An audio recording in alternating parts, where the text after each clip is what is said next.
Alright. Welcome to the new game. I'm Peli-Rami and I've been playing a very long time. I mean, this thing happened to come out in 1992, and I think I copied in the same year, basically, when I was in junior high school. And it was really influencing me. And apparently I'm not the only one, because people have written that this game is actually Star Control 2. It's very influential, one of the best action adventures ever, space games. Even Tim Kaine said that open-ended design of this game actually influenced a lot of first Fallout. So we are going to play Star Control 2 and a bit of FDF mod tomorrow as well. So that's the general idea. This freeware version, so 3DO code was published, open sourced. So this is like you can find the game from the Steam as well, but this is like MegaMod 083 version, and yeah, it's a keyboard game. So let's get on to it. One of favorite games ever. Let's get going.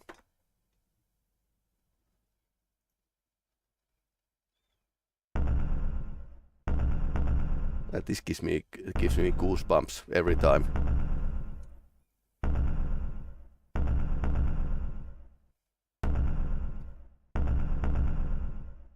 Baby. Hello.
Okay, and we are starting from the Earth. That's all.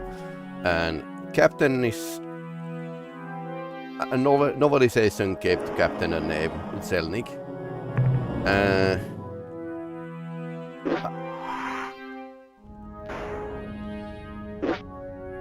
What? Okay.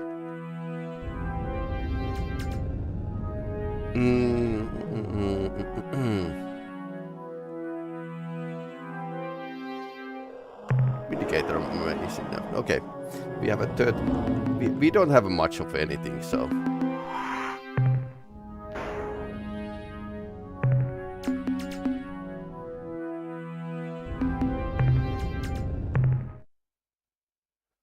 Yep.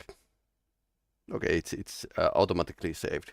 So we have a lander, no upgrades, no cargo, no fuel. One Earthling cruiser escorting us. Nothing. And we are moving really, really slowly. But yeah, this is like kind of the Hitchhiker's Guide to Galaxy kind of game.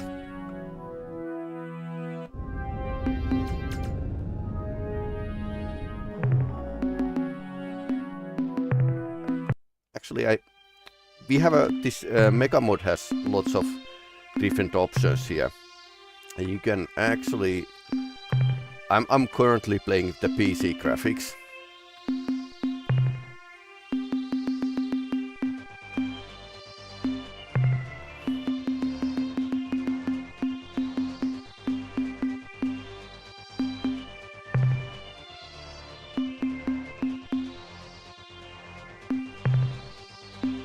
So there's like different remixes we can listen. I think I like the Precursor, but you can actually you can change these. I don't know if voice back actually works, but we'll see. So let's get going.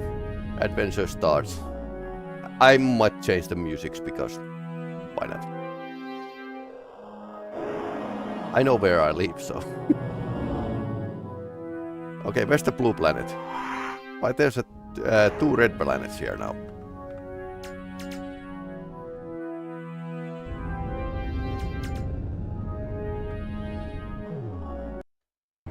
Attention, interloper.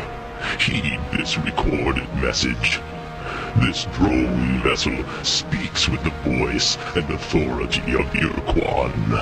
You are trespassing within Ur-Quan space.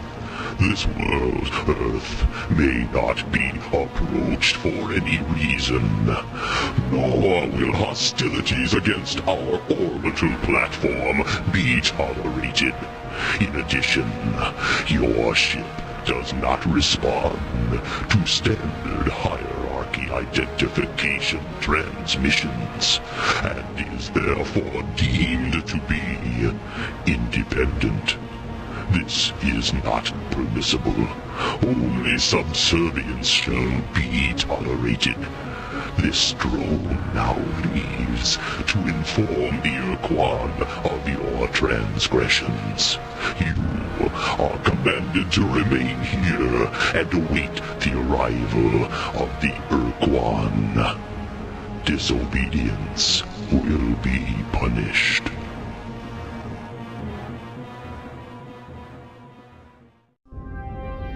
Okay, so Earth is lost. last spaceship, human spaceship. Not going well. And we don't have a fuel to go back home, so where we started.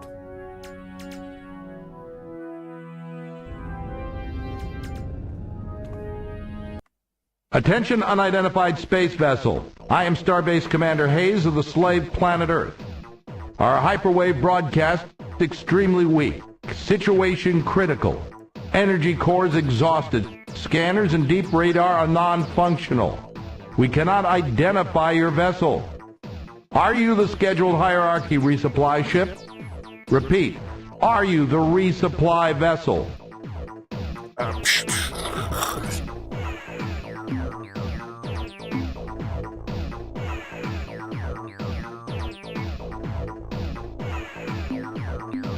The starship what?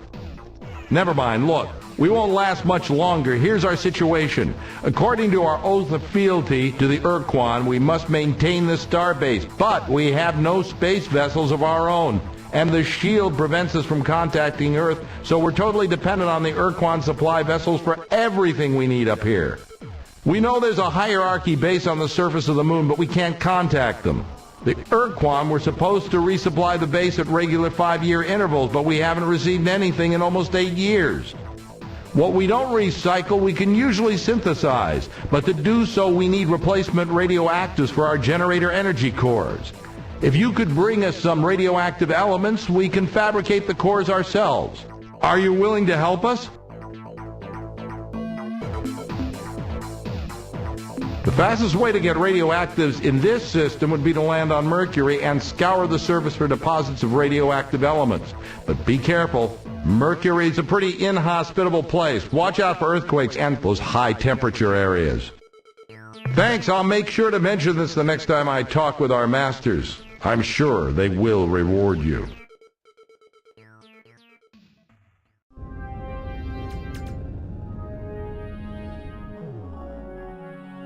Okay, let's go to the murder.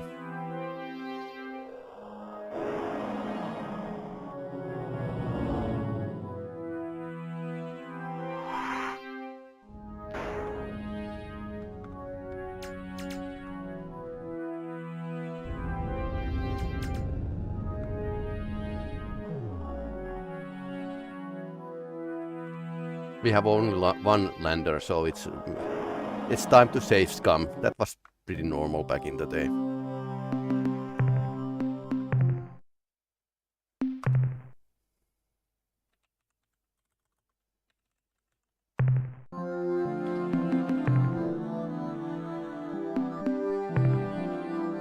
There's several scans we can do, so we need the red ones. No biological.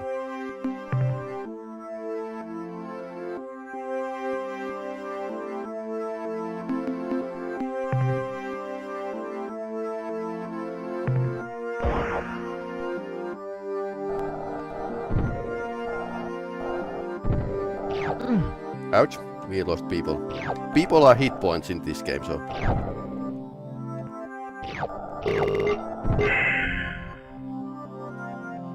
Okay, now we lost people. That's live.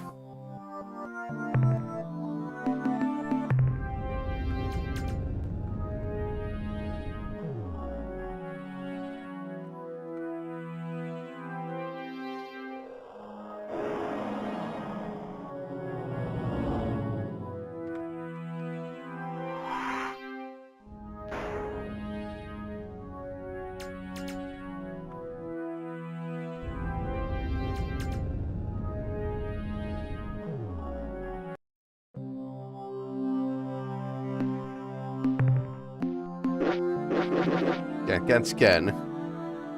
Yep.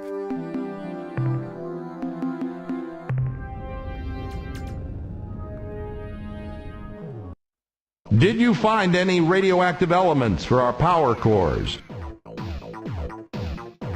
We're initiating transfer of radioactives, Captain. Now, as soon as our engineers can refit the energy cores, that's much better. Power ratings are climbing. Life support is coming back into the green. Deep radar systems and sensors are now online, and I can scan your vessel. What the hell kind of ship is that? Just who are you, Captain? I'm Captain Selnik of the Starship Vindicator. We are survivors of the Star Control Science Research team to the Vela star system. Star Control Science Mission, huh? Captain, I served as a Star Control officer during the war aboard several cruisers in the Corward Front. And if there'd been any scientific mission to Vela, I would have heard about it. You know, come to think of it, there were some rumors that Corridor 9, the Special Operations Division of Star Control, was directing some hush-hush operation near Androsynth Space. The Vela star system. Yes, that would be the right direction. So, Captain, if you say it's true, how do you explain that huge alien starship you're flying? And why are you here? What do you want from us?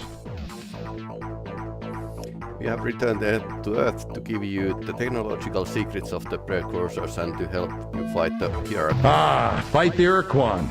Win back our freedom. I remember having such thoughts myself once, long time ago. That was in the first years after the defeat, when it was still terrifying to look up and see the bloody glow of the pulsating slave shield overhead. Though day and night we gazed up at the impenetrable wall as though the sheer power of our hatred would pull it down. But over the years I spent so much of my time struggling, down on the surface, under the shield, and then later up here trying to keep the station alive, that I'd forgotten what it means to be free, to hate our Ur-Quan Masters. And now here you are, in an alien ship of unknown power, offering me your assistance to fight against the hierarchy again after all these years. Captain, your offer is intriguing. It's tempting to think that with your advanced precursor technology we can somehow crack the Earth's slave shield and reassemble the Alliance to attack the hierarchy. And this time, win the damn war. Consider the consequences if you should fail. The Ur-Quan won't just punish us here on the station, they'll exact a gruesome retribution on the surface below as well.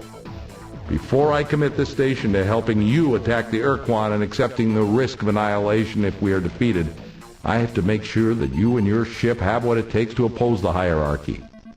I'll make you a deal. If you can eliminate the alien base on the moon and get rid of that threat at least, I will seriously consider your offer. After the Ur-Quan erected the slave shield around the Earth and established this space station, they decided to leave a contingent of combat ships close to the Earth to keep watch on our planet and confirm that they were obeying the Ur-Quan slave laws. I'm certain they're still out there on the surface of the moon because we can pick up a constant stream of alien broadcasts. Be careful, Captain. There are probably a dozen Spathi eluders and Ilrath Avengers down there on the lunar surface. Yay. I don't know why they haven't come after you yet, but when they do, you'd better have your weapons armed and your thrusters burning hot. Well, maybe they are having a nap.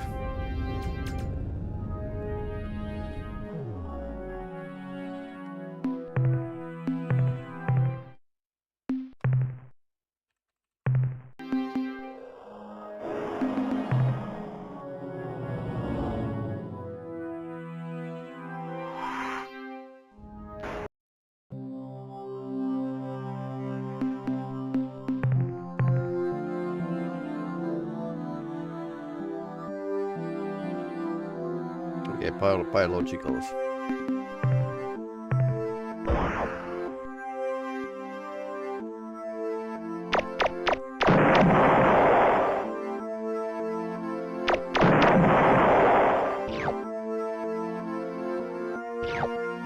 I might want to like test the 3D DO versions of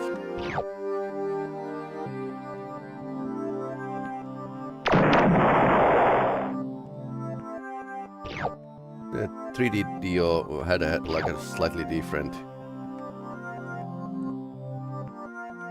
kind of planet exploration scene.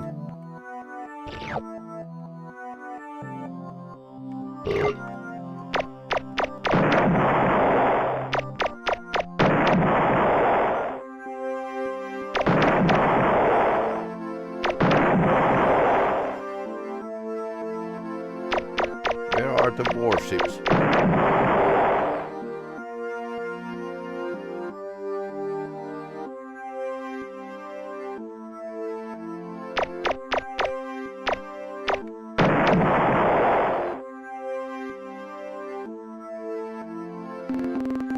Report from surface. We have discovered an alien base and have explored its interior. The installation must have been abandoned many years ago, but great care has been taken to make it appear active.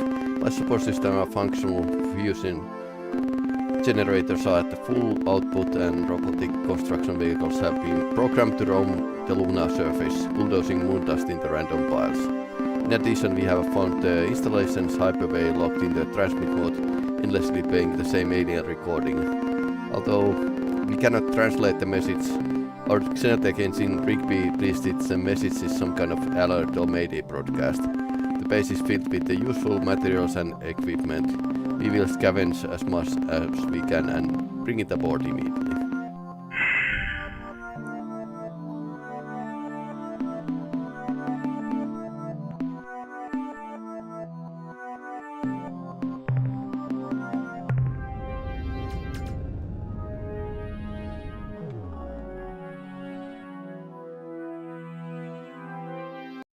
Have you dealt with the base yet?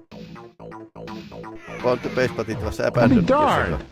All these years we've been listening to their incoherent broadcast, and we never even guessed. Captain, listen closely. Long-range sensors show a ship closing on this station fast. Our computer identifies it as Ilrath, Avenger class. I think you've got a fight on your hands, Captain.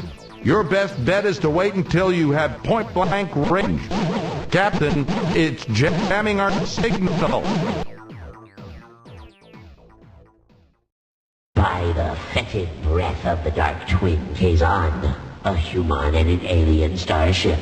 How fascinating. When I intercepted that Ur-Quan drone and learned that an unidentified starship had approached Earth, I never expected to find such a remarkable vehicle in the hands of a human. Humans are prey animals, weak and helpless. But here is a human in an armed starship, and therefore in direct violation of the oath of fealty. I am sure our masters, the Ur-Quan, will punish Earth most severely for this treachery when I present them with the twisted wreckage of your ship and your many charred corpses. Nice.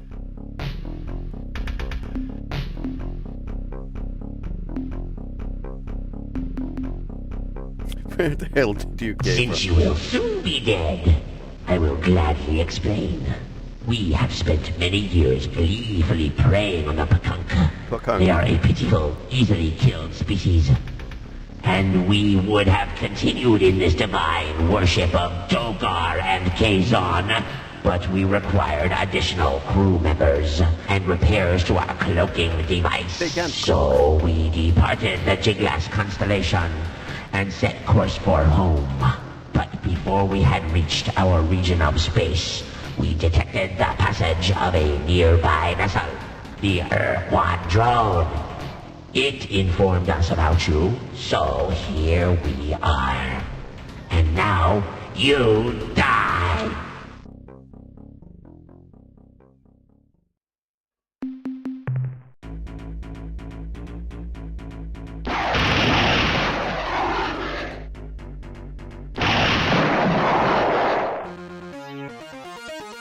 Buck Rogers. What a beautiful sight, Captain. I haven't seen an Avenger blown away like that since the battle in Draco. I guess you've shown that you can handle yourself in battle, Captain. So my last reservation about helping you has been dissolved. I will commit this station to helping free Earth and defeat the Ur-Quan. We may get our atoms rearranged in the process, but by God, Captain, we're going to try. So the obvious first step is to get the precursor equipment and software over here so that we can make it work with our ship repair fabricators. But then what, Captain? I have planned. A really good plan, but no, for now it must remain a secret. You can bullshit your way with this game as well. We will slowly build their strength, unify the allied starfleet, and bring the Ur-Quan and take knee ignorance. A sensible plan, Captain. Let's get to work. Good luck. By the way, Captain, I think we need a name for this new alliance we're going to forge. And since it was your idea, it's only fair that you get the honor of naming it. So, what will it be? The Empire of Zeldik. Concordians of... I'm going to be boring a new alliance of 3 stars. Okay, that sounds pretty inspiring. So be it. The new alliance of free stars. Now, Captain, I expect the configuration process for the starbase to take at least 2 weeks, so let's get to work.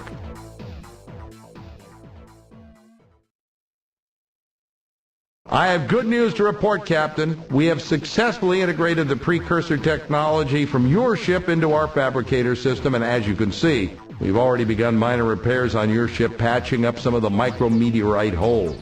We noticed that your ship does not have an emergency warp escape unit, so our engineers rigged up some for you and each of your escorts. Now, you should be able to escape from a bad situation with the touch of a button. But there is a cost, however. The unit gulps up 5 fuel units each time your precursor ship uses it. Also, we now have a limited capacity to make modifications to your ship, to refine starship fuel, to build additional combat ships, and to train new members of your crew for the flagship and any ships you acquire for your fleet. Captain, I know you're eager to get to work, so I'll be brief. If you have any questions how this starbase works, what resources we need, or just some background information on the galaxy, don't hesitate to ask.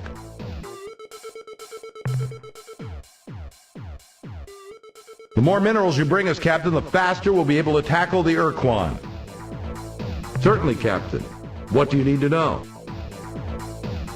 We can modify your precursor ship, build additional combat vessels, and supply you with fuel and crew.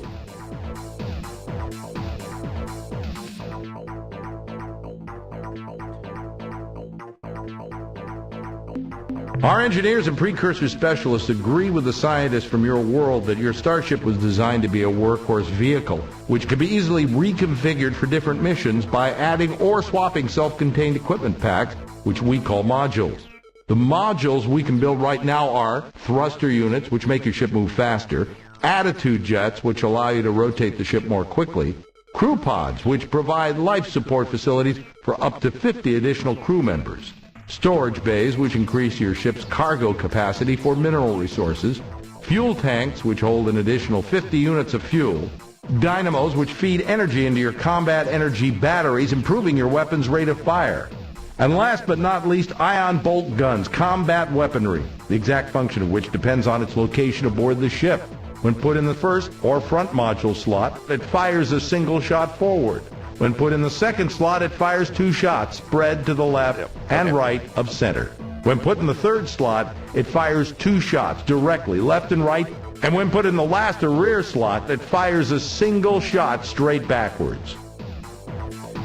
Yeah, so basically this is going to be it's pretty much a grinding game for those minerals.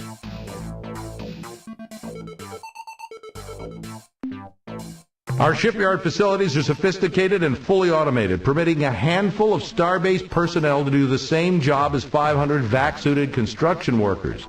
However, the only designs that we had in our computers were incomplete hierarchy ship designs. Things looked grim until one of the officers came forward with an amazing story. Even though the Ur-Quan destroyed every Earthling cruiser in the fleet nearly 20 years ago, one of my maintenance engineers was a starship production assistant at the Detroit shipyard.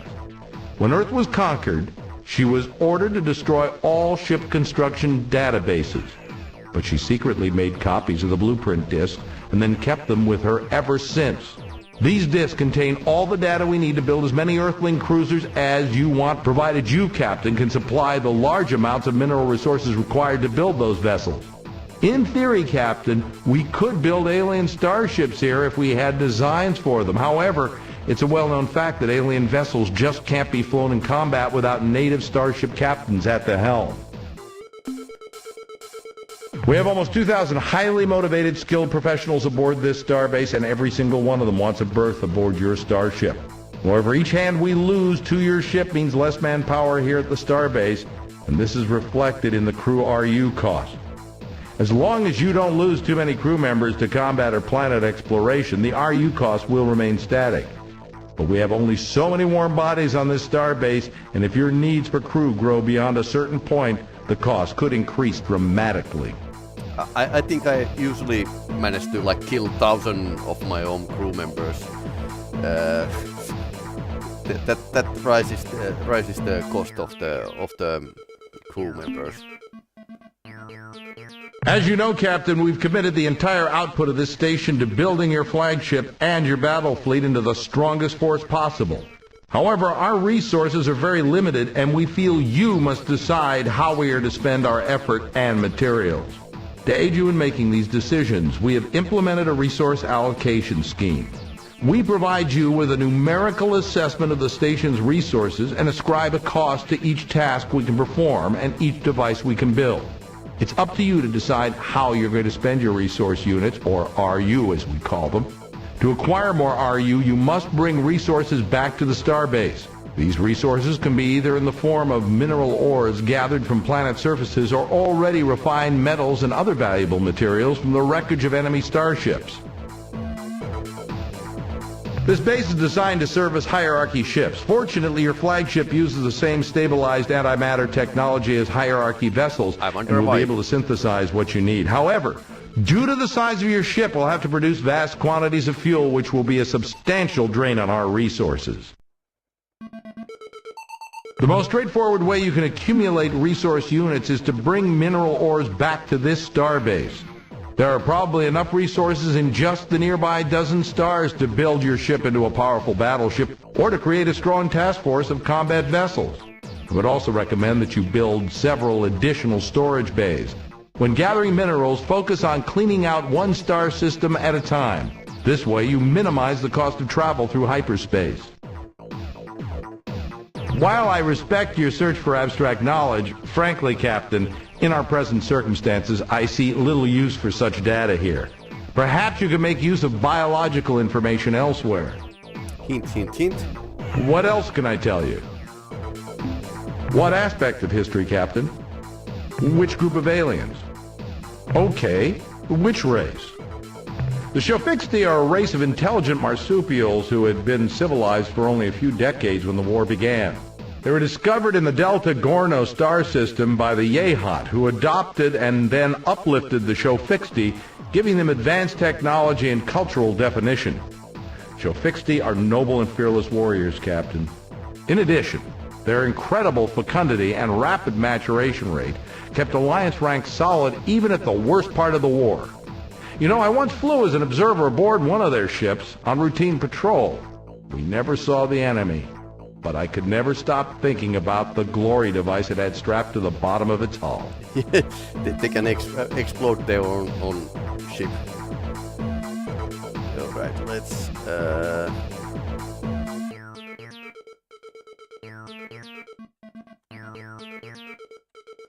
I'll show the map. So here's the map.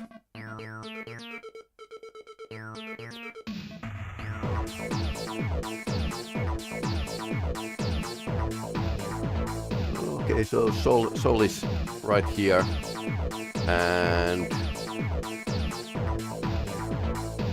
yep, I probably need to like open it on the next screen here.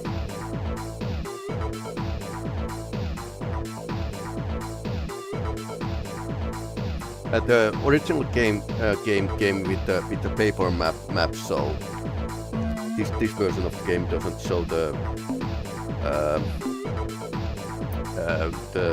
locations of the former races, which is like a hint what you get at the start of the game. The Yehat are a race of ancient warrior clans that have been traveling the stars for many centuries. Clans are highly competitive and sometimes even wage war on each other, but the clans are all loyal to the Queen and her royal family, known as the Veepzeeps. The Veepzeeps have been in power for over 2,000 years, and it is said that during their rule, the Yehat never lost a battle. I'd like to think I'm not a bigoted person, Captain, especially when it comes to allies, but there's just something about those Arilu that gives me the creeps. One thing I'll say for them, though, they possess some technique for moving really fast through hyperspace. They never let us know what it was, but it sure beats the pants off our fastest ships. The Chenjesu were leaders of the Alliance, even though they refused to accept formally the title. I don't know if their silicon-based biology is just plain superior to our old carbon models, or if their fantastic intellect were the product of an ancient, peaceful culture. Whatever the reason, I'd rather be taking orders from a Chenjesu than any other life form, absolutely. One of the more amazing things about them was they never used hyperwave communicators. They could send messages naturally, and their natural hyperwave receptors were much more sensitive than even our best units. We didn't really get much of a chance to learn about those mechanical beings, but I'll tell you what I know. They're the product of a distant, unknown culture who sent a giant factory ark into our region of space many centuries ago.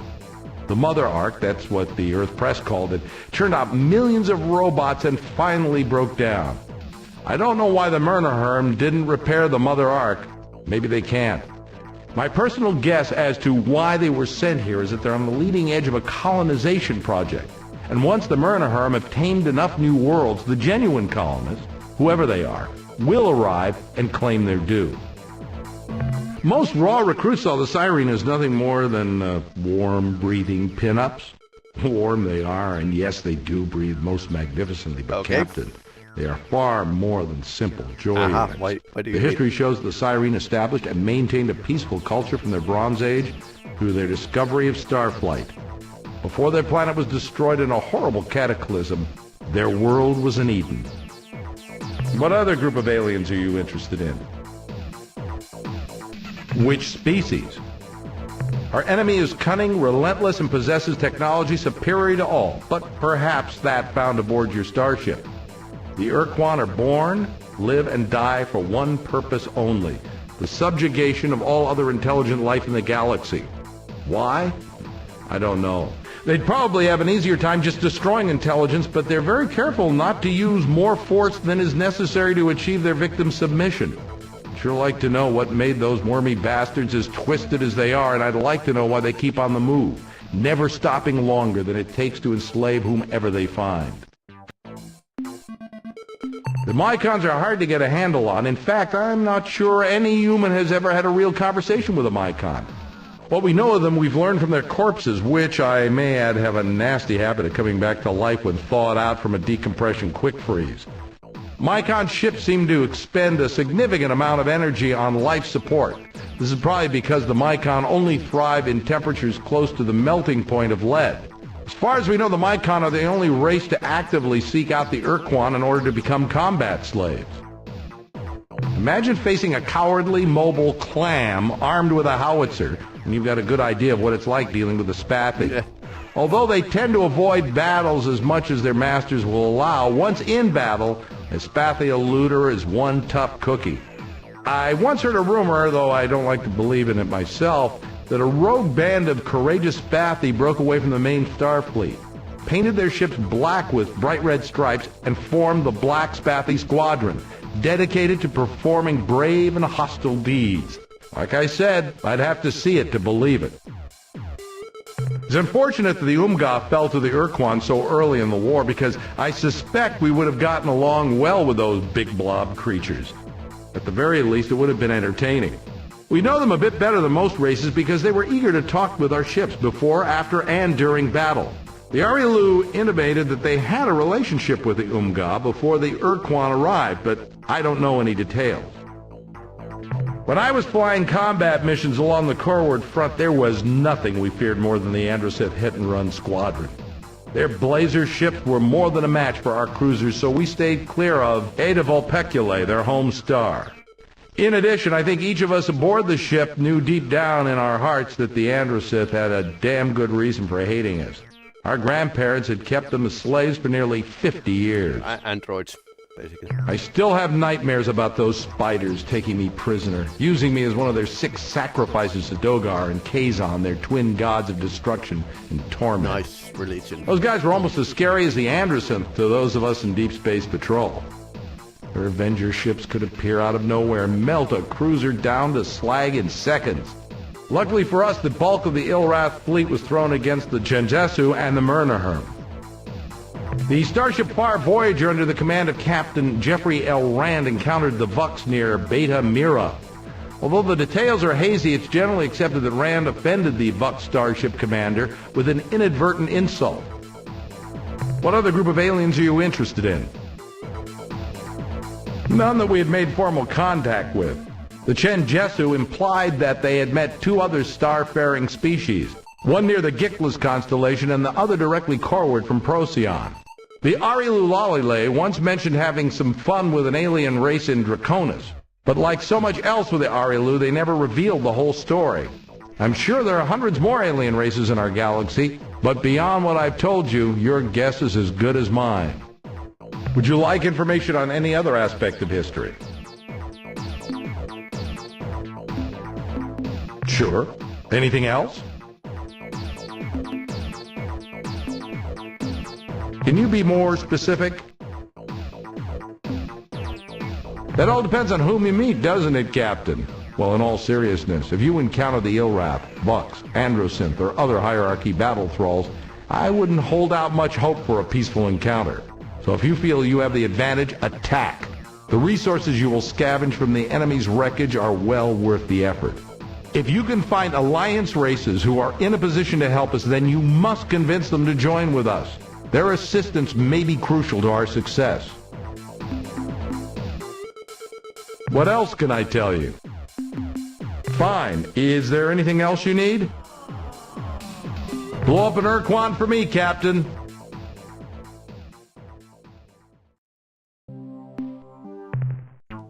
Okay, so what we could do is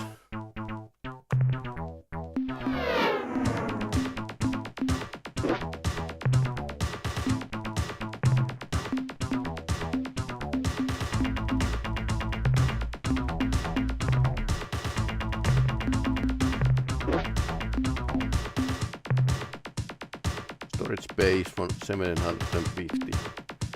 Okay, we at least need the storage bay.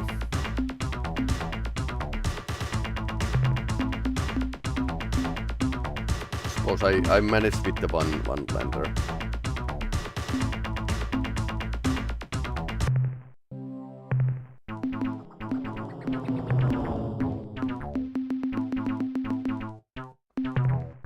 Iron bolt gun we can remove because this is not going to fight.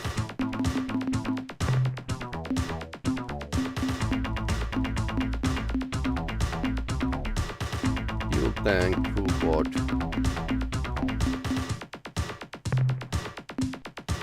I wonder how much the Earthling cruiser would be.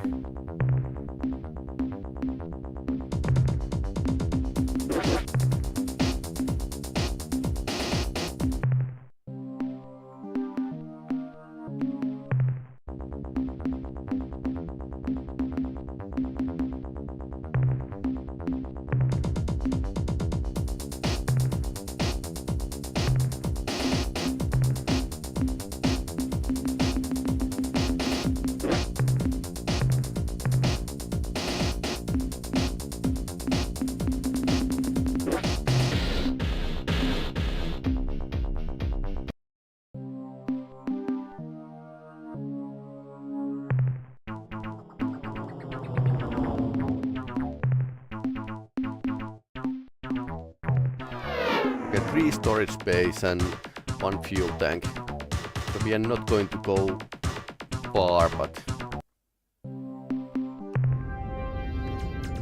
let's start the game.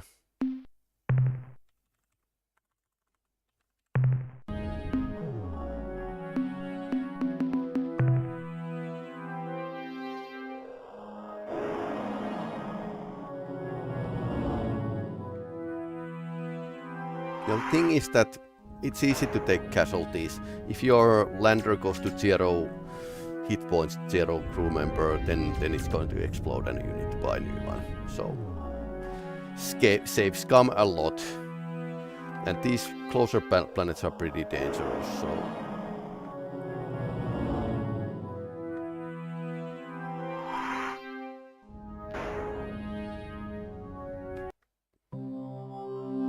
where we visited. Okay, the gray ones are like the most cheapest, but those yellow and orange and red ones are like pretty great. This isn't like impossible like in some versions, but could be still like a very dangerous thing to go.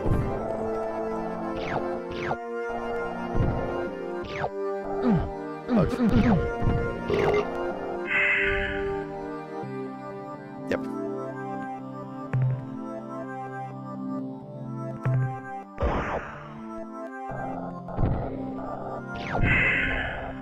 It's using fuel, but we could try to go in and out fast.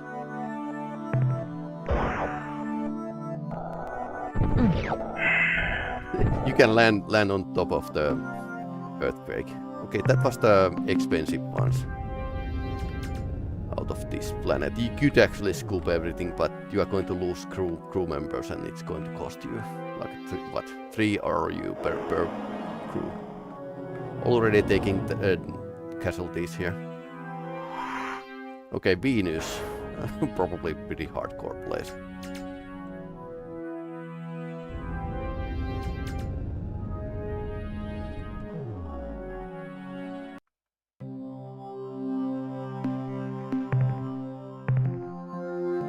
Yeah, that's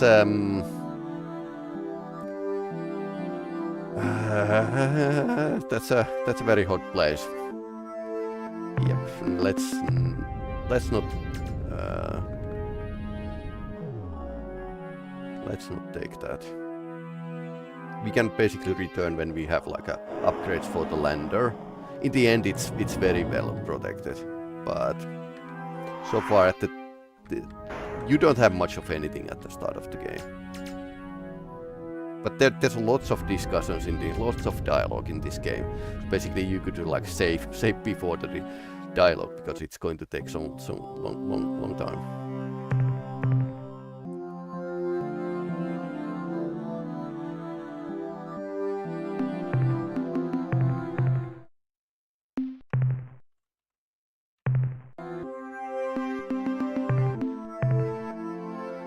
Class 2 could be like small tremors. At least this version doesn't like lie to you.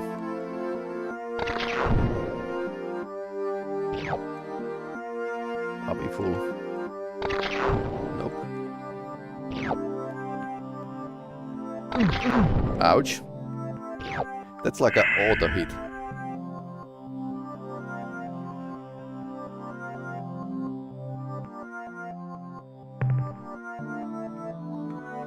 Famous Mars storms.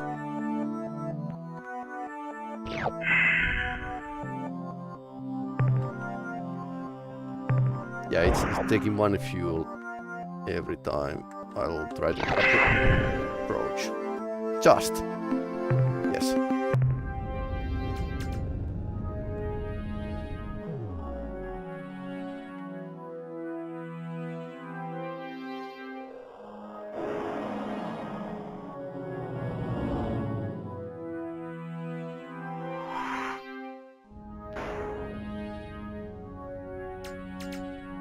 Of course, there's a lots of moons that are not simulated in this game, but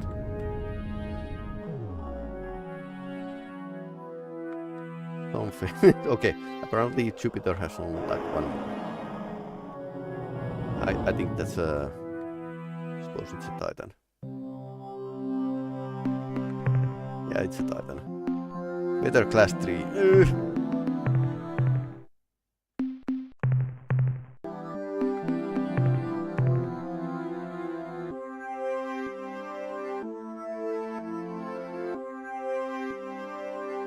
Class 3 weather is a lot.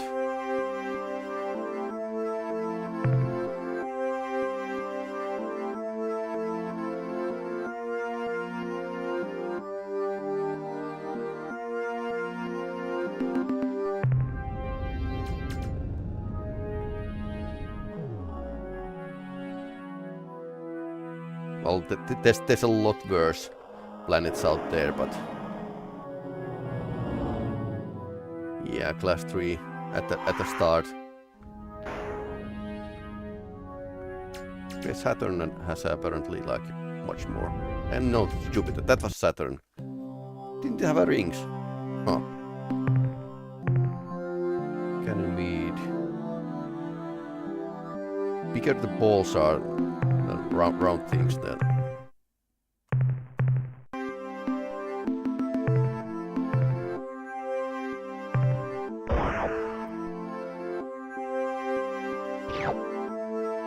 I don't know what that is, but it sounds expensive.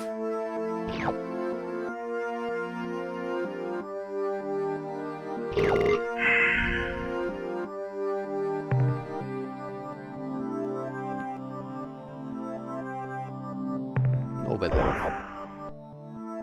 Pretty chill planet. Moon, I mean. Not planet. Moon.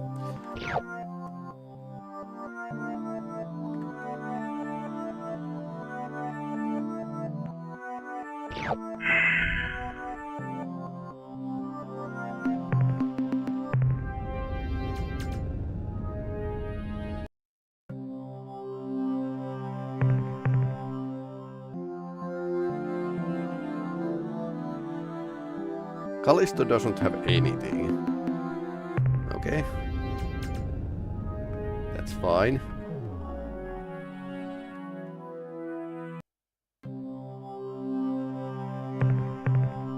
Tectonics class 4. Ooh.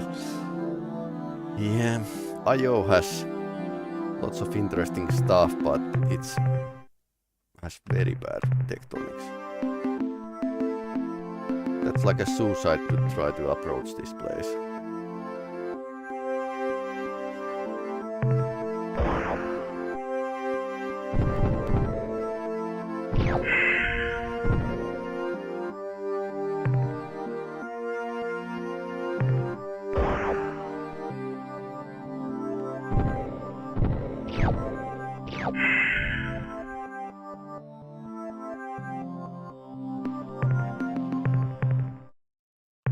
So far, so good.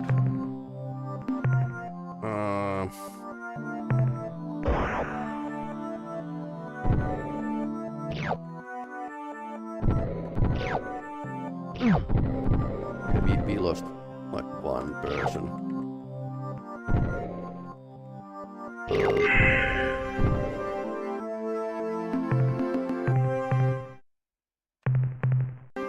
So far, so good.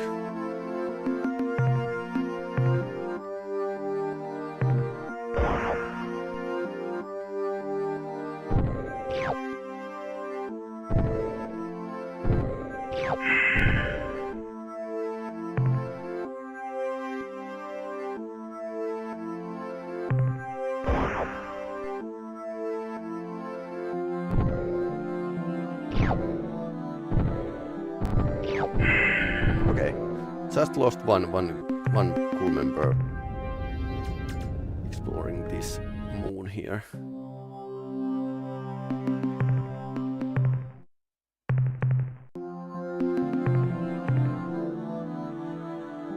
Tectonics class 2, well, that's manageable.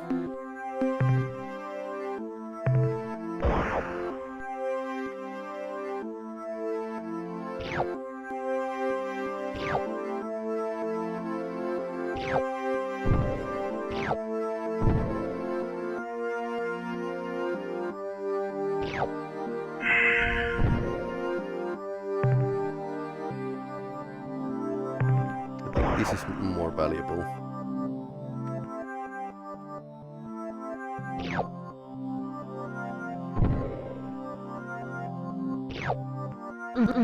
Ouch. Lost four crew members.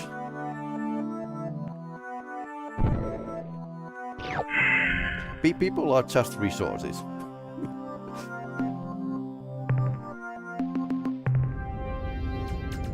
And it actually matters how much you lose people in the long run.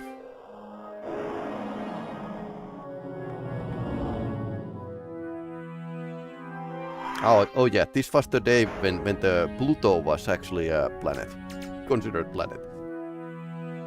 And there's Neptune.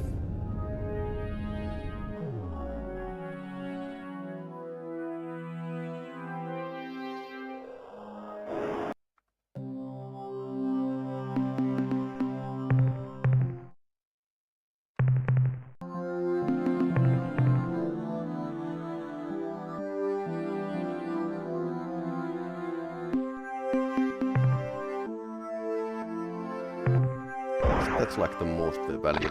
Oh no. Arsenic. Okay. Don't sniff it, guys and girls. Very small amounts of.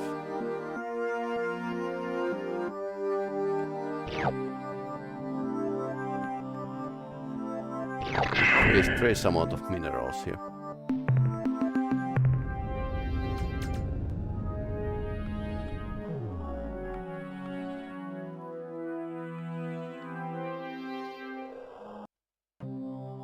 And this was released in a time before the exoplanets were actually found from that space.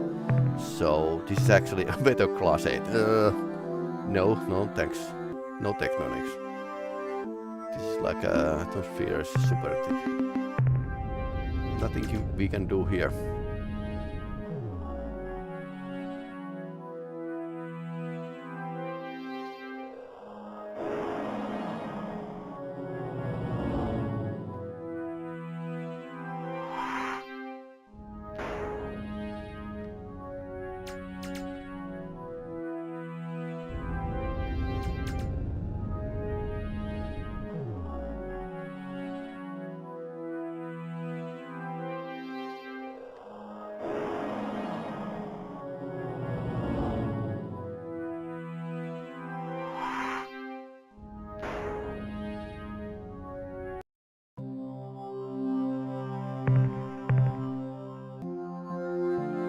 Uranus. Yep. Nothing to see here.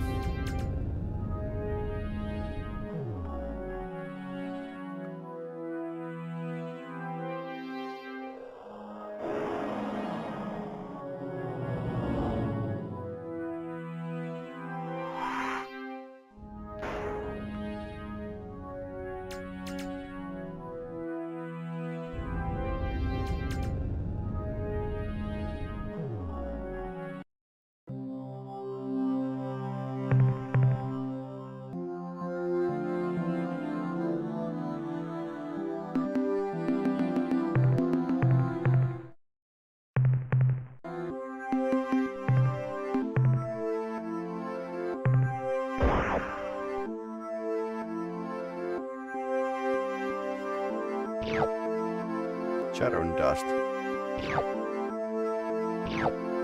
Calcium. I'm sure they have added some sci-fi minerals in here. But yeah, the planets that where you can find from this place, it's actually they are not that far from the reality. But this was back in the day before the exoplanets were found. So this kind of prophesied. Was a prophesizing game, slightly. Prophesized the exoplanet find.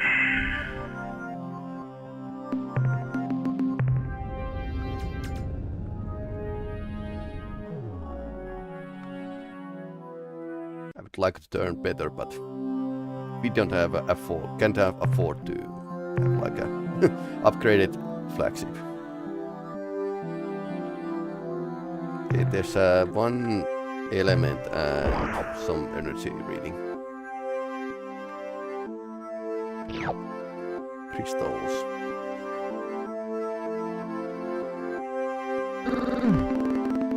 Mayday from surface. We had come under fire from an alien vessel we found hiding on the surface of Pluto. Captain, they killed Kowalski, Fritz, Jean, O'Donnell, Luigi and all the three of the Lieberman triplets. We have returned fire, but our stunner can't penetrate the ship's hull armor. We are in emerging launch procedures. End of the transmission.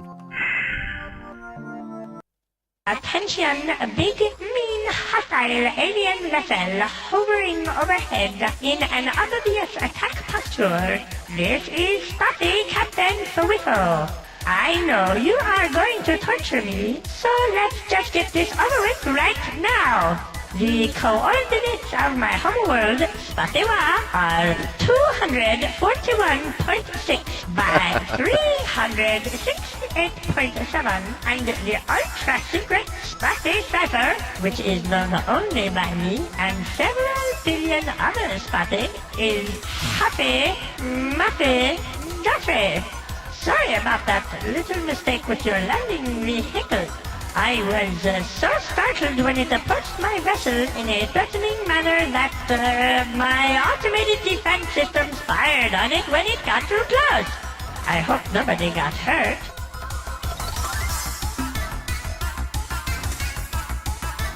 Hi there, friend. We come in peace and mean you know how. Are you sure? because your statement is often just a more polite way of saying, "Attention alien vessel, identify yourself or be destroyed." In any event, I am Spotty Captain Rico of the void ship Star Runner, placed here in this planetary system as part of the powerful Earth-powered Star Force, which our master, the Ur-Quan, established here to make sure the Earthlings don't do anything tricky. About 20 years ago, this region of space was dominated by a loose confederation known as the Alliance of Free Stars, which was composed of the aliens native to these parts who did not want to be enslaved. They made a valiant effort against the superior Ur-Quan forces. It even looked like they might miraculously defeat the combined Ur-Quan armada, right up to the point at which the Ur-Quan totally defeated, indeed annihilated them. When the Ur-Quan armada entered the system to subjugate formerly the Earthlings, the Ur-Quan presented the humans with the standard slave options. Join the hierarchy, as combat brawls, and retain some autonomy, including the right to travel through space, or become a fellow species and return to free atomic savagery on the surface of their homeworld, encased for all time beneath an impenetrable force shield. The humans chose the latter option, and so were swiftly imprisoned on the surface of Earth.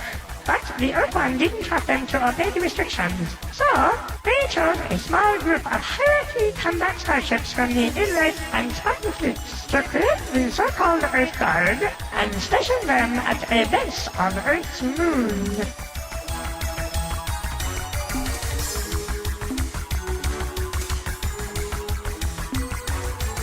Originally, we were stationed on Earth's moon, which made us Spotty a bit uneasy because with each passing day we grew more and more worried about the sneaky Earthlings making a surprise attack.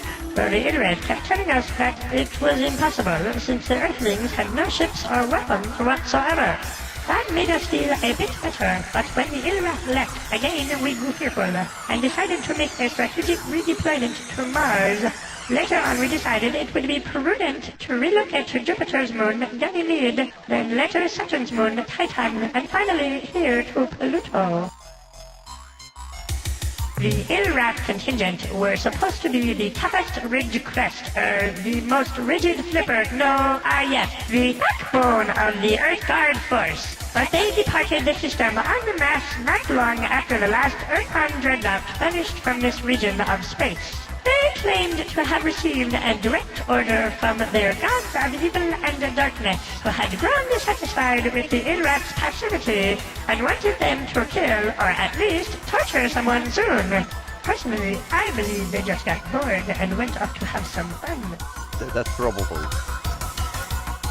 Well, when they were pushing up into hyperspace 18 years ago, we asked them that very question, and I think they said something to the effect of, Real soon. 18 years ago.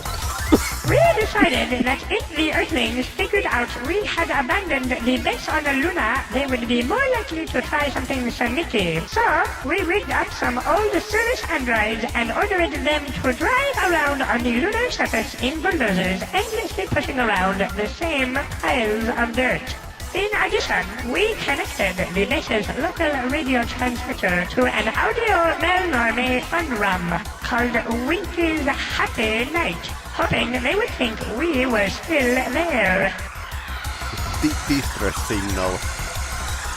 Over the past years, it became necessary to redeploy strategically some of our Earth-Guard forces to our homeworld in case of a sudden surprise attack by a vicious, unrelenting alien race which we Spotty call the Ultimate Evil!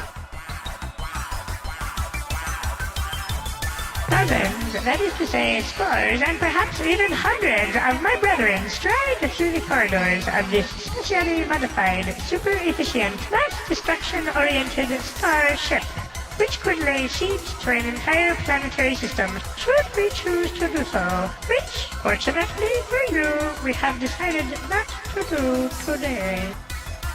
I am undone. You are far too clever for a poor Spotty like me, and now I must submit to your superior alien intellect. I guess I am not revealing any truly important secrets if I tell you that each of my species' Lunar-class void ships typically holds 30 spotty crewmen, though at present my vessel, the Star Runner, is not up to full complement due to the needs of my homeworld in their resistance against the ultimate evil. And in fact, my vessel is somewhat understaffed right now, seeing as how I am the only spotter on board, which is a bit Only frustrating, as I am sure you can understand.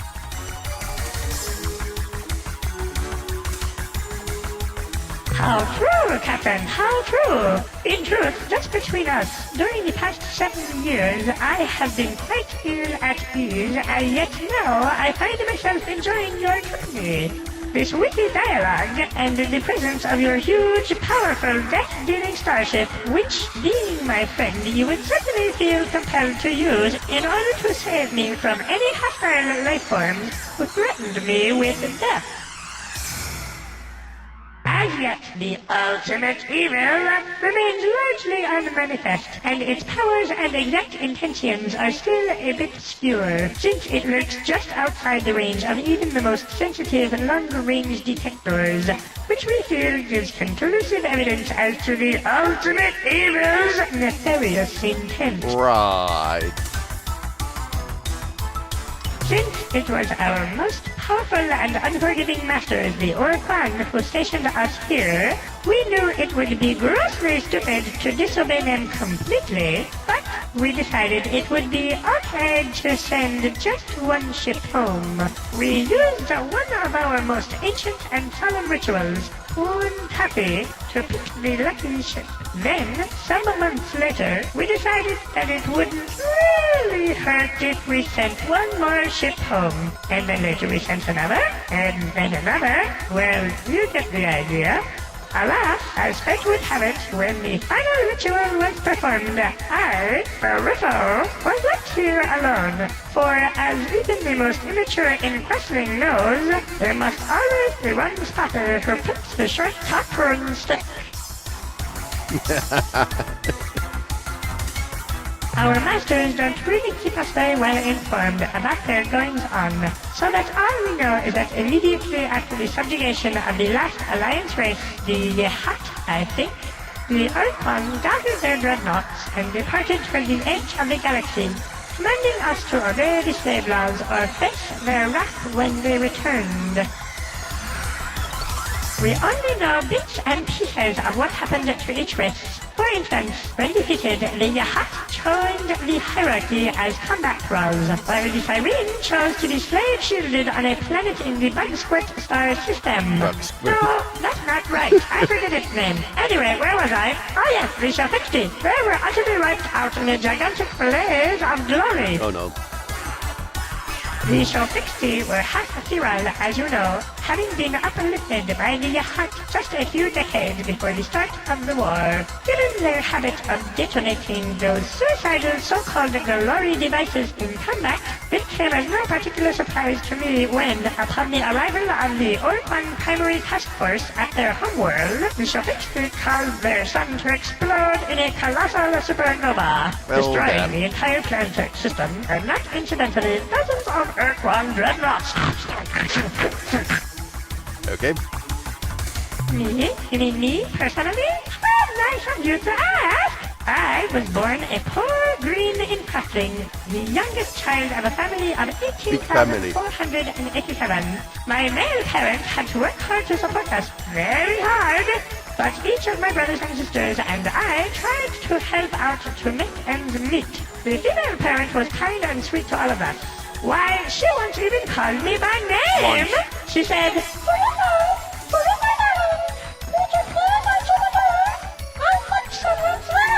what a treat, a golden memory. I swiftly matured into a fine example of my species with my parents' assistance. achieved independence. Specifically, they pried me from the door jam and rolled me into the street. Thus prepared, I set out to make my fortune. I had great dreams in those days. Yes, great dreams. I knew that someday I would be vastly rich, wealthy enough to afford a large, well-fortified mansion. Surrounding my mansion would be vast tracts of land, through which I could slide at any time I wished. Of course, one can never be too sure that there aren't monsters hiding just behind the next bush, so I would plant trees to climb at regular, easy-to-reach intervals. And being a spotty of the world, I would know that some monsters climb trees, though often not well, so I would have my servants place in each tree a basket of perfect stones. Not too heavy, not too light, just the right size for throwing at monsters. I was thinking about what color the stones would be painted. Aqua, mauve, or magenta, when a vegetable cart came careening down the street outside my house. I was likely unconscious. When I awoke, I was aboard the void ship Star Runner, headed for Earth. Apparently, I had been out of my head for quite some time after the accident, and with the assistance of some kind strangers, had been relieved of my funds and convinced to join the Navy, Right. where I have been unpleasantly employed for the last 25 years. Happy days and jubilation! I discard all prejudice and hesitations and accept and celebrate your offer of protection and your undying commitment to my well-being. I must wax melancholy for just a moment though, and make sure you understand that any other spotty ships we meet at large in the galaxy are not going to be quite so responsive to your friendly gestures as myself, since they bear more heavily the yoke of Ur-Quan enslavement and are also apt to talk themselves out of allying with a totally unknown alien, which I, having been left here alone, cannot do. Welcome me aboard, Captain. Now we got like a spotty eluder. Okay, that's a soul system.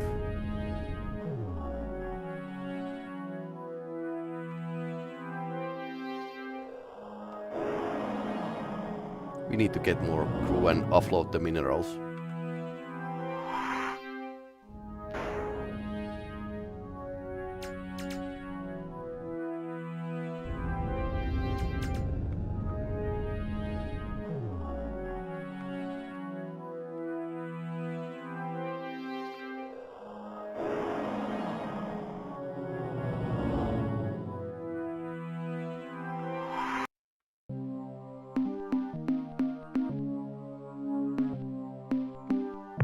Captain, I'm glad you made it back in one piece.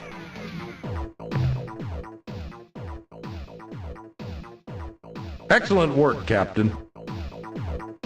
We shall await your return, Captain.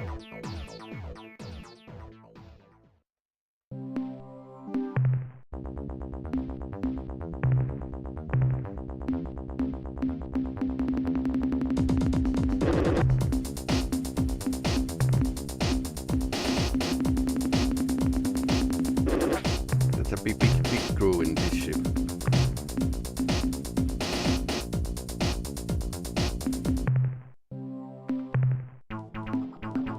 Fuel. That's pretty expensive, by the way.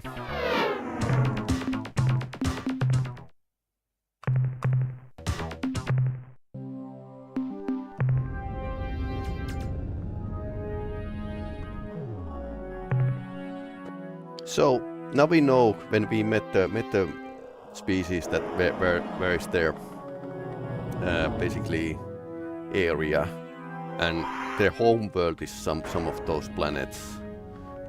Usually inside their sphere of influence, not always, but usually. Procyon is here, and it's like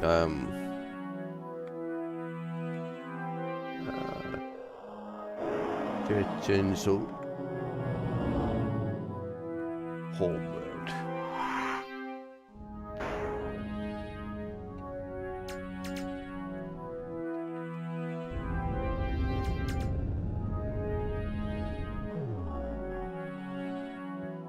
So let's check this out.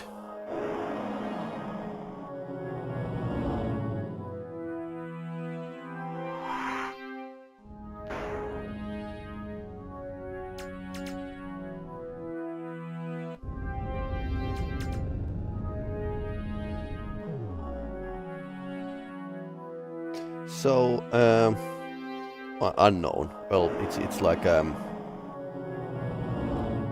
unknown species which the conch, which the Ilbrat were attacking. Shofix, they were back in the south here, and they were like destroyed. And Chesensu were like a Proguan, around Proguan.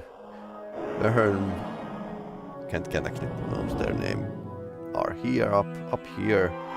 Ilbrat were actually up there. I wonder what they are doing this south. Spathi are up here north, and he actually told us, Wuffio told where they are actually. Androsynth are actually living at the north of the Vela system, which is the white spot here. The start of the game is exactly just finding resources. But yeah, player needs to like get some alliances going. So, and things happen in this world with their own pace. So if you are just waiting too much time, some things will go past. So there's like this idea.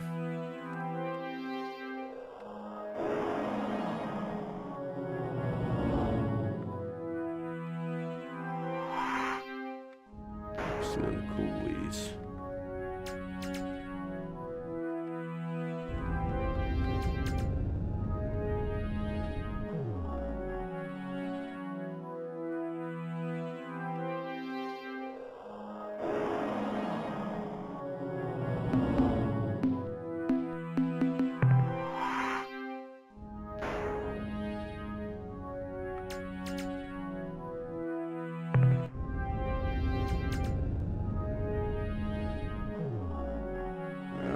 Sirius is nearby, so autopilot on and let's get going. So you don't need to actually drive. And this Ur-Quan Masters have a very good autopilot version, so you can adjust them. So let's go to Sirius. I think Sirius was like a pretty big place. Yep, autopilot is turning and feels like a Babylon 5, this hyperspace.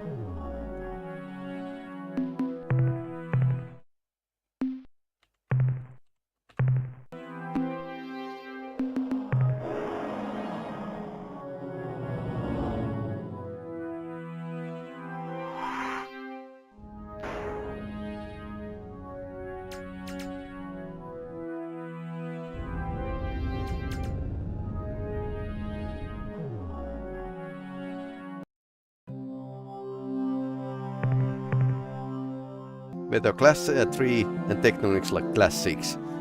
Ooh, that's a suicide.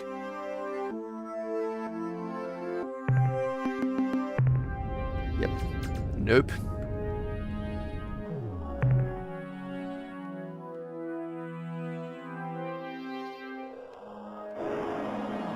Alpha Lyrae.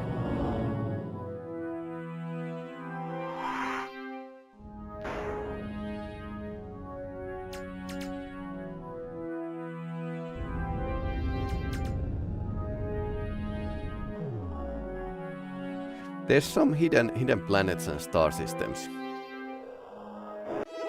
which are very valuable. Maybe the turn rate should be improved with this thing. I definitely like the HD graphics in this modification.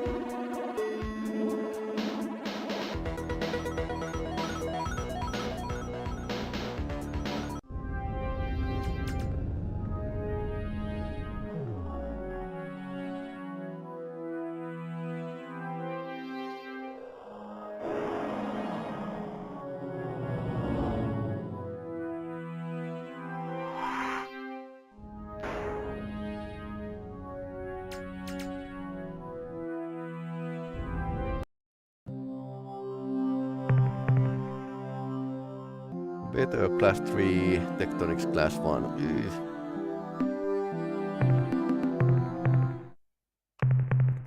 That's slightly bad, but we definitely need something. I think green ones were like a pretty okay. Ouch, ouch.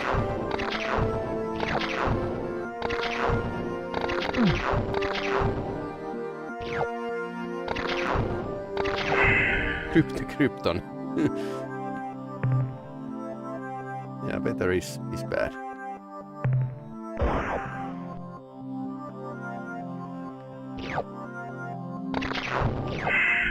Okay. That's enough.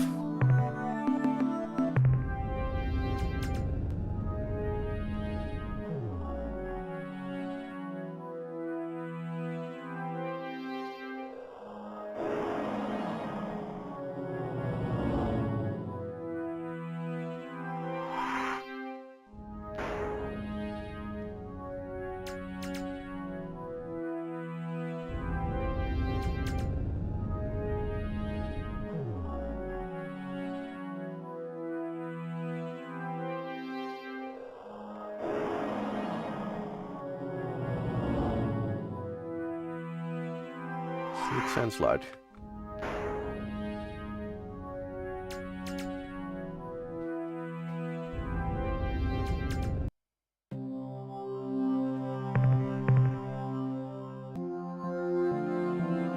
Tectonics class 3, so it could... That can be dodged, but you can't dodge the lightning. So I definitely like tectonics more, because there's a chance that you can avoid them. Of course, it's all about the RNG.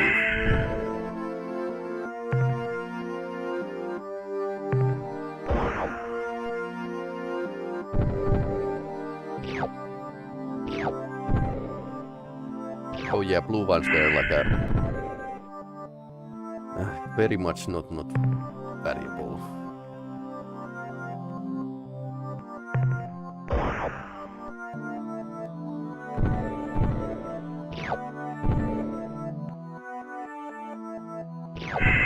One Argon.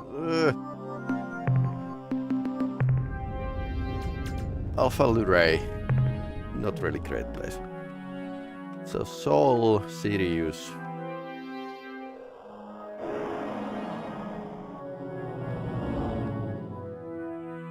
Come on, Centauri.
Peli-Rami seems to be like a pretty large place.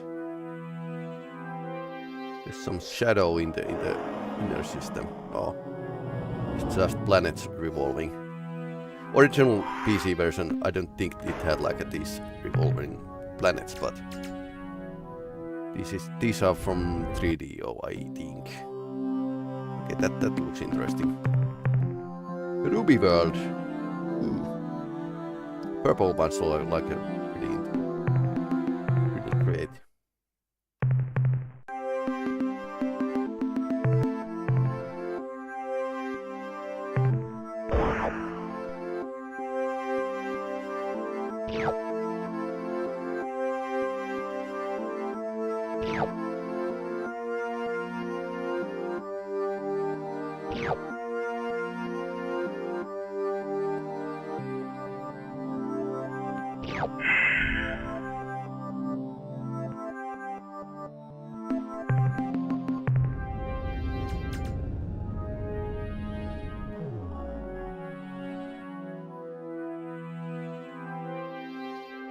So Spathi and Konk are first ones to visit. Spathi is slightly out of the way, so Pokonki would be like first.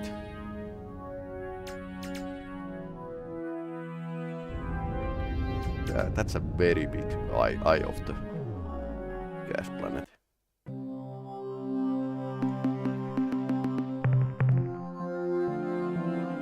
Tectonics Class 2.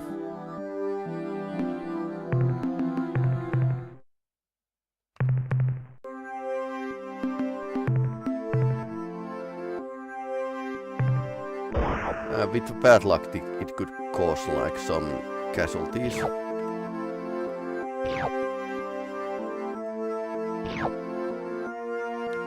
I might want to test the 3DO scan view. I mean, this is a very small screen to play. You don't get basically any heads up.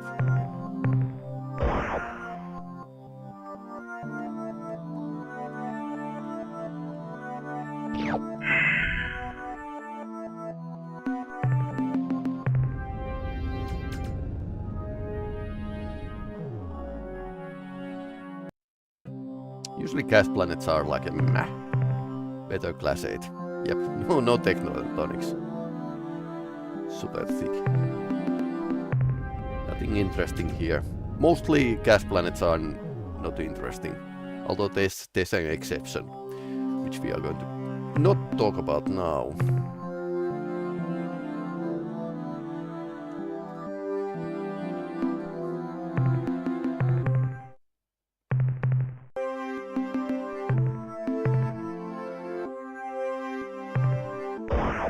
Tectonics, if they hit, it's just a bad luck.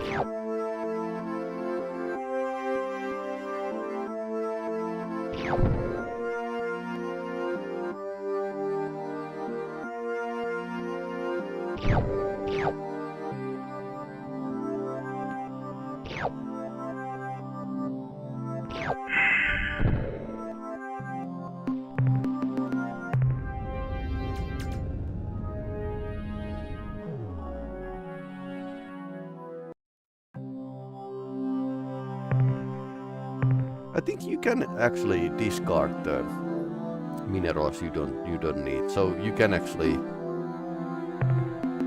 manifest cargo. Yep, we have those blue ones are already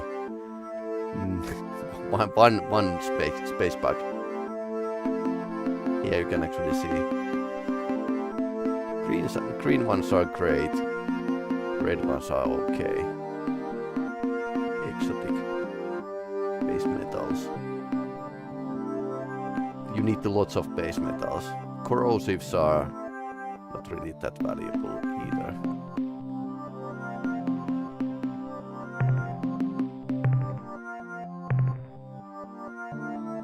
Okay, this is pretty bad. So we could try to do the scooping attack. Like go down and back up and hope we are not hit. So there's a yellow and red. One orange.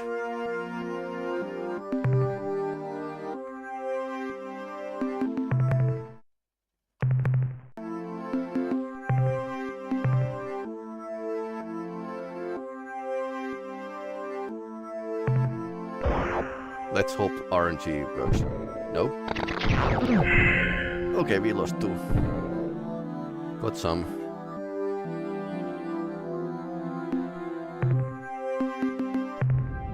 Okay. Screw this. Yeah, the game tells you that you should empty one star system at a time, but I don't feel like losing like a valuable crew members.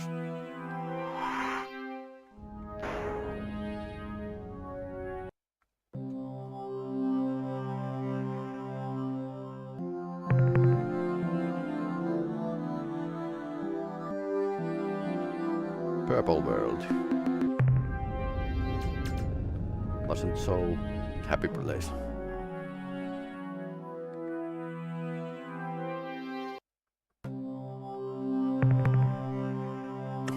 Weather class 3 and Tectonics class 8. No thanks.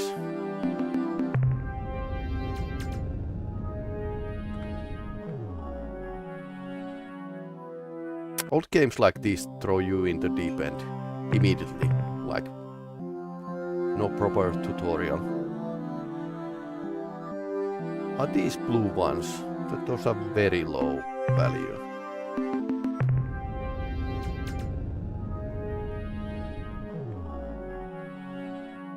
Okay, red planets are dangerous. And moons too. Not really. I mean, there's just base metals, which definitely we need.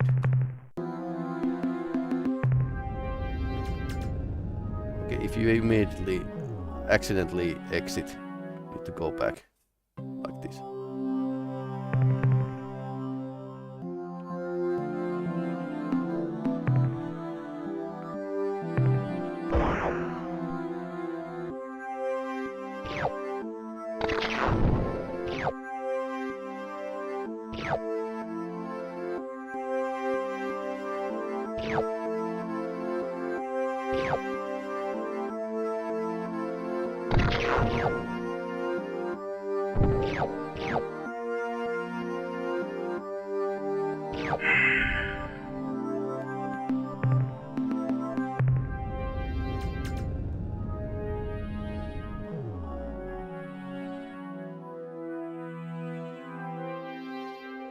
That was all.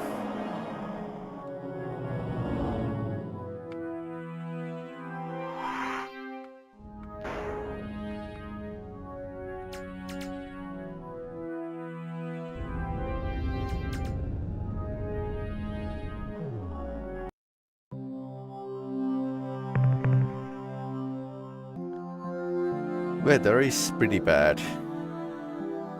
I think those red are not as valuable as I remembered them to be, so fuel is okay.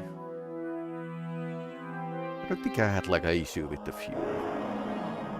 Maybe with the longer trips, but 1, 2, 3.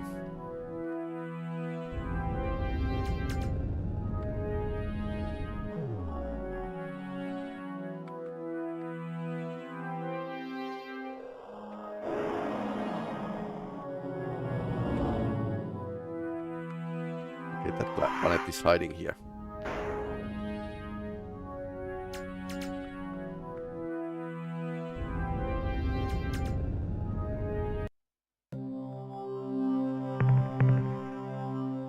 Okay, that's hard no.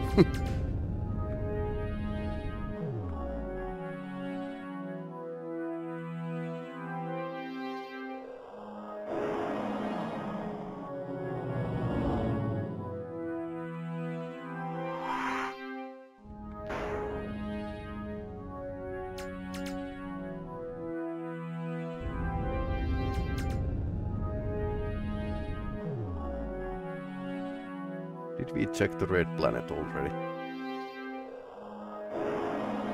I think we did.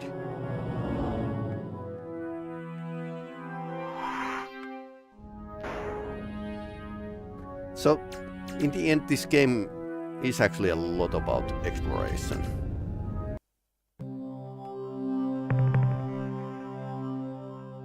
Yep, that was the red planet. That didn't have much of anything.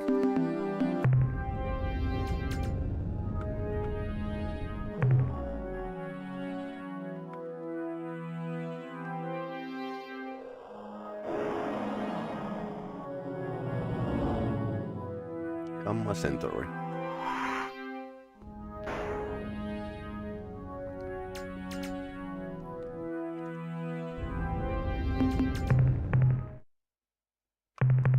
I wonder when we get like our first encounter.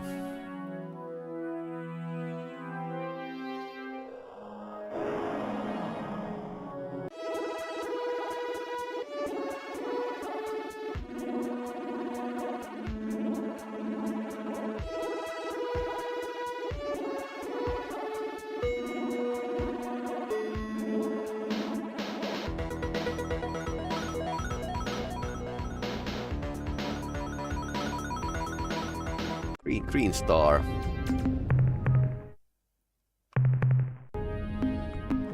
Green stars are basically not a thing.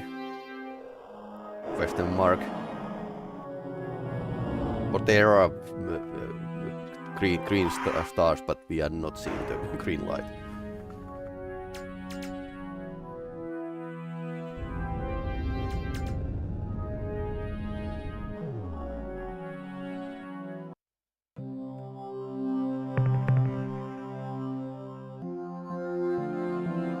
Weather is okay, but tectonics are very bad. There's a lot of minerals though. I suppose there's an easier way to do this. And the captain actually said that yeah, you can destroy enemy vessels and get RU that way as well. So if you just want to blast away alien ships, that's also like an option here.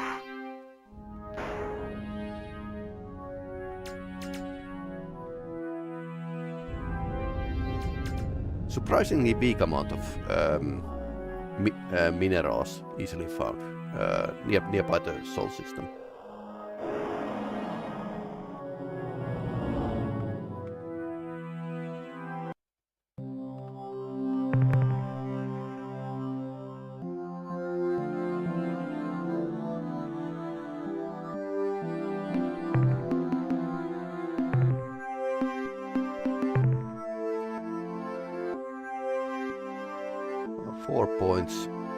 Four space boxes, the blue one and very light blue is that blue or is it light blue?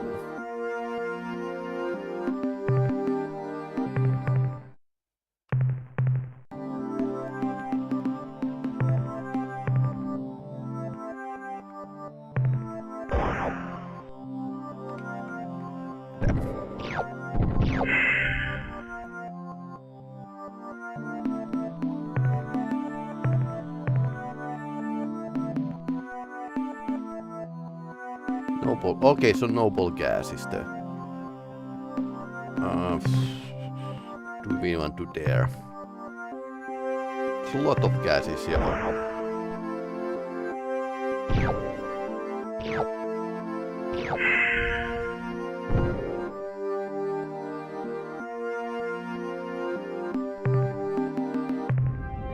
Don't really want to risk more. Because one crew member is like a 3 points. Keep that in mind. Ooh. Tectonics class 5 and weather class 3. Those yellow ones are sweet though.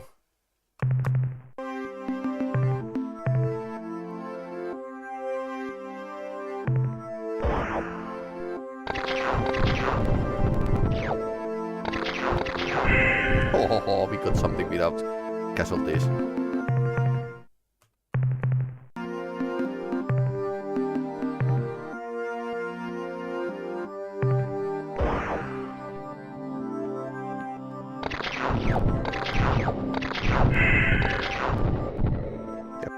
Let's spend some fuel. Fuel is expensive. But so is the people, so... Ouch. Ouch, ouch. Yep.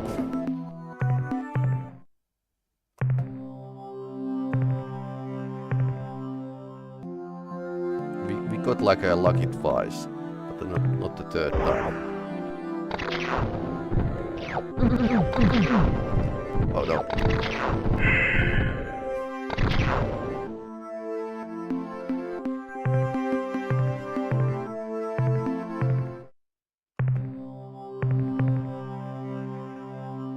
The worst is when you land on the top of the volcano or something.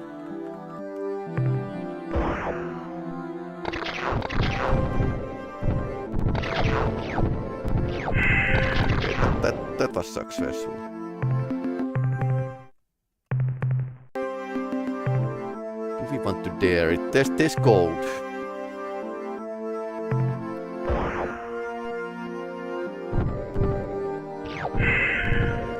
Gold is actually pretty decent haul. So we might as well like make a calculation. So 16 times 6.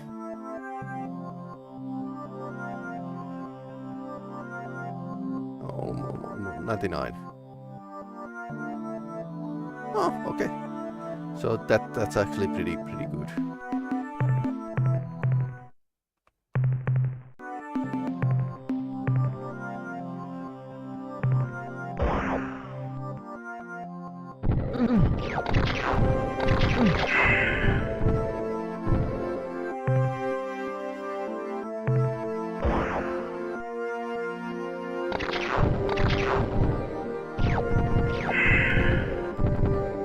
Okay.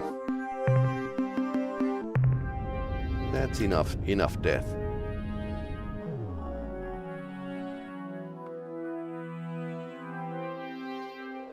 I think in my previous playthroughs I have been like using these other ships like boost my flagship crew, transferring crew from them if needed to make up the people lost in a exploration. Alpha Centauri. Let's go. Let's save. Because why not? There's lots of surprises in the store by the universe, so Alpha Centauri is somehow far away. I don't know why. And it's considered like a big star in this game. It's not a binary system with Proxima Centauri or something. Let's start from the farthest and continue inwards. This feels like this should be like a Sirius, and the Sirius should be like a Alpha Centauri. There's like these real stars, but which are not really like a real stars. Apparently, it's randomly generated, at least partly.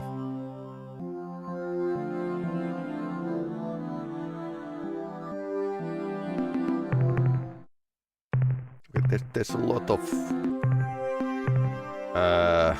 cheap minerals. Tectonics are bad. Okay, tectonics are very crazy. Lithium.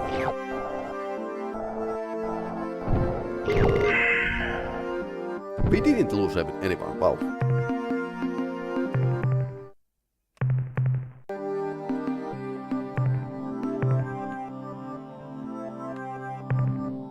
You can easily fill your cargo hold with these cheap minerals, which are not like that valuable really.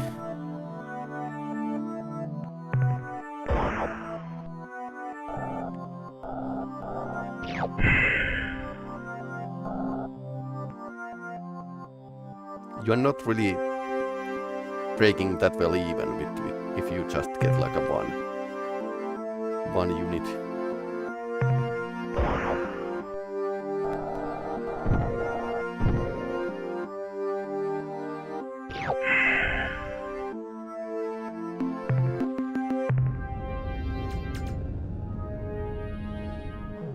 A 9th planet, okay.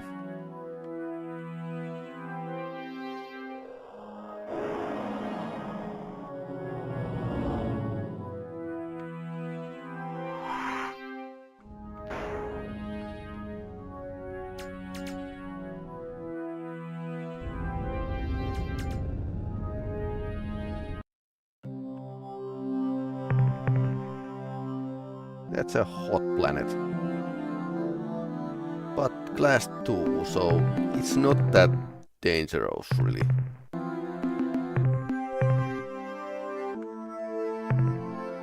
Starting from the biggest. We could get like damages. Yep, that's a hot. Okay, I'll take it back.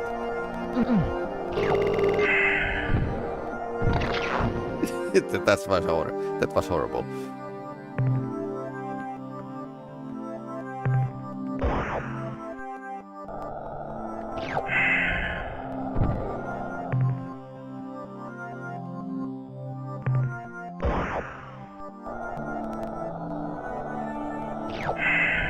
one neutronium. Oh no.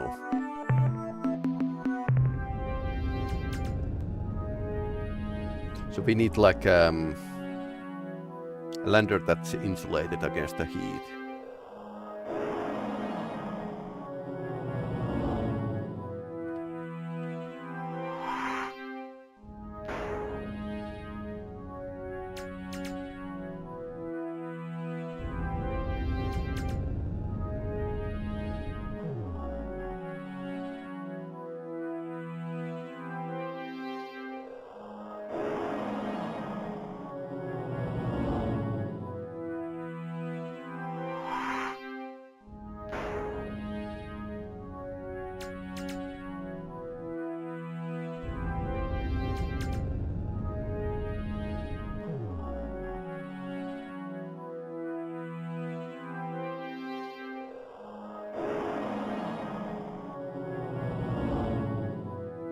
I'm looking for something.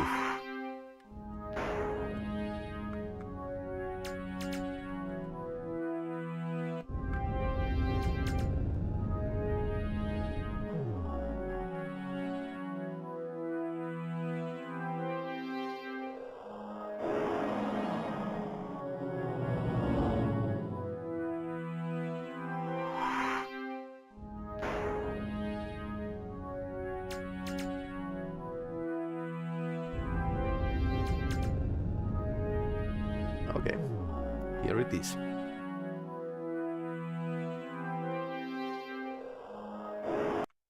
I am Trade Master Greenish, in command of the Melnome starship, inevitably successful in all circumstances.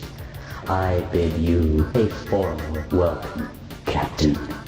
Though we Melnome have just recently arrived in this region of space, we have long desired to make contact with your species and look forward to an extended, profitable relationship.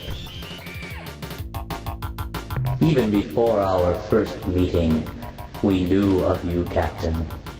Though your struggle to free Earth shall be a long and difficult challenge, fraught with great danger and mystery, we have great confidence in you and your abilities. We gather information from 1,000 secret sources in space and time. Our charge for revealing even one of these sources would be so high that your species would be in debt to us for centuries. Right.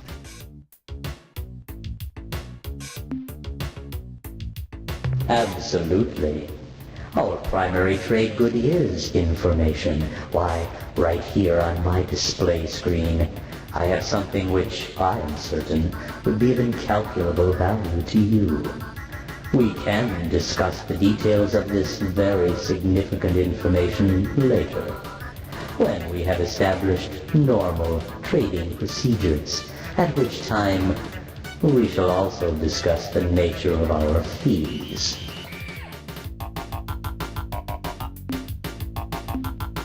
You are, of course, correct. We long ago abandoned currency, and now only deal with commodities that have intrinsic value, such as valuable information. Right.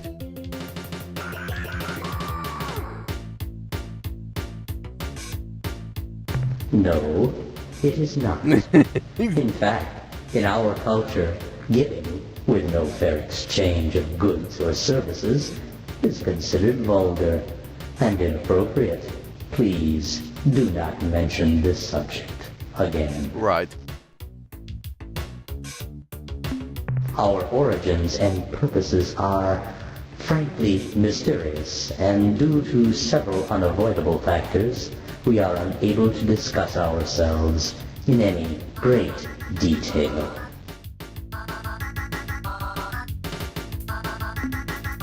Yes, let us get down to business. Since this is your first time trading with us, let me explain how our system works.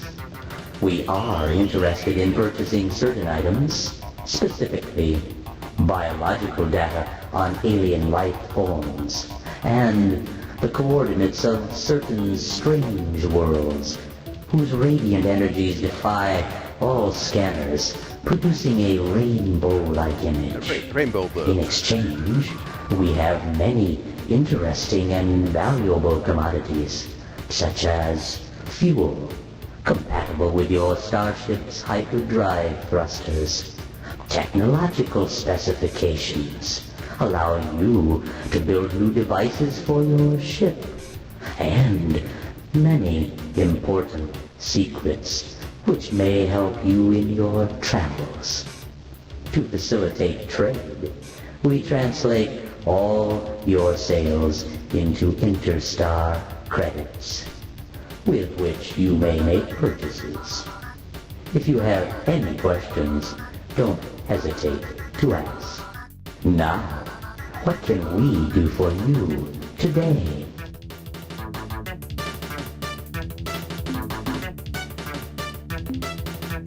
It has been a pleasure dealing with you, Captain. We look forward So to I your need to next get all visit. animals and sell them to these people.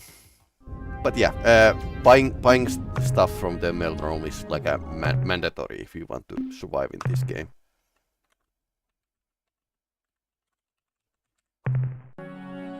So that's the Star Control 2 Ur-Quan Masters open source version of the Star Control, and this is Midsummer Games after Summer Games as well. So we are going to end for now. Let's continue Star Control tomorrow, grinding, and also like we are going to check out the one campaign from the FDF mod, Operation Flashpoint FDF mod, and I think we had like some campaign which we hadn't yet played. So let's check it out. Anyway, hey, thanks for watching and see you in next time, which is tomorrow. If you want to help, please like and subscribe. If you are watching this on Twitch, please